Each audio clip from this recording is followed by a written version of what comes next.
আদালত অবমাননার অভিযোগে সাবেক প্রধানমন্ত্রী শেখ হাসিনাকে ২৫ মে সশরীরে হাজির হয়ে ব্যাখ্যা দেওয়ার নির্দেশ দিয়েছে আন্তর্জাতিক অপরাধ ট্রাইব্যুনাল।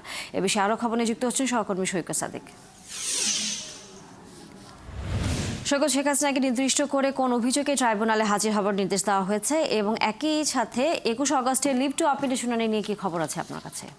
একটি শুনানি গত 29 এপ্রিল হয়েছিল, যে শুনানিতে শেখ হাসিনা ভারত অবস্থানের পরও কিন্তু তার যে বিভিন্ন কথোপকথনের অডিও রেকর্ড বা ভিডিও রেকর্ড যেগুলো সামাজিক যোগাযোগ মাধ্যমে প্রকাশ পায়, সেখানে তিনি তার বক্তব্য দিয়েছিলেন যে 227টি মামলা তার বিরুদ্ধে হয়েছিল এবং তিনি 227 জনকে মারার যে একটা অনুমতি পেয়েছিলেন, এরকম একটা বক্তব্য তিনি এক আওয়ামী লীগের নেতার সাথে বলেছিলেন এবং সেই বক্তব্যটা কিন্তু ট্রাইব্যুনালের চিফ প্রসিকিউটর আদালতে উপস্থাপন করেন এবং তিনি বলেছিলেন যে তার এইসব বক্তব্য ট্রাইব্যুনালের সাক্ষী বা ট্রাইব্যুনালের বিচারের জন্য বাধাগ্রস্ত হয় বা যাতে এই ধরনের বক্তব্য সামাজিক যোগাযোগ মাধ্যমে না আসে। এবং সেই বক্তব্য যিনি দিয়েছিলেন, মানে তখন ছাত্রলীগের গাইবান্ধা উপজেলার একজন সদস্য এবং শেখ হাসিনার দুজনকে নোটিশ পাঠানো হয়েছিল।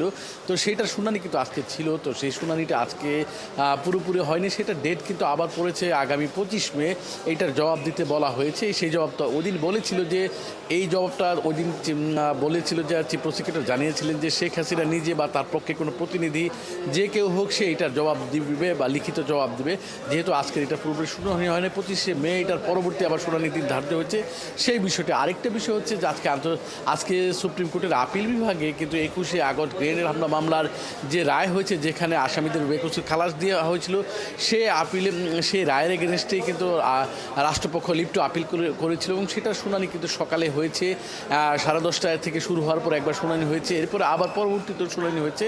কিন্তু সেই শুনানিতে আজকে রাষ্ট্রপক্ষের ডেপুটি অ্যাটর্নি জেনারেল ব্যারিস্টার অনিকার হক তিনি শুনানি করেছেন এবং আদালত সেই শুনানির পরে বিভিন্ন রিকোয়ারমেন্ট চেয়েছে এবং বিভিন্ন তথ্যপত্র চেয়েছে এবং সেইগুলা নিয়ে আসার জন্য পরবর্তীতে আরেকটা দিন ধার্য করা হয়েছে এবং আগামী 26 মে সেই শুনানির দিন ধার্য করা হয়েছে। এরপরে কিন্তু আসামি পক্ষে যে আইনজীবী এস.এম. শাহজাহান তিনি গণমাধ্যমকে জানিয়েছেন যে আজকে শুনানিতে কী হয়েছে এবং কী তথ্যপত্র চেয়েছে এবং তারা প্রত্যাশা করছেন যে যদিও হাইকোর্টে তাদের সব আসামি খালাস পেয়েছিলেন, তৎকালীন স্বরাষ্ট্র প্রতিমন্ত্রী লুৎফুজ্জামান বাবর, বিএনপির ভারপ্রাপ্ত চেয়ারম্যান তারেক রহমান সহ যে 34 জন আসামি সবাই খালাস পেয়েছেন এবং তারাও প্রত্যাশা করছেন আজকে যে আপিল বিভাগের শুনানি হলেও পরবর্তীতে আপিল বিভাগের শুনানির পর সেখানেও কিন্তু হাইকোর্টের রায় বহাল থাকবে এবং তাদের যে আসামি মক্কেল রয়েছে বা আসামি রয়েছেন তারা সবাই খালাস পেয়ে সব মিলিয়ে পরবর্তীতে আপনার কাছে। দর্শক, সহকর্মী সৈকত সাদিক ছিলেন আমাদের সাথে এতক্ষণ।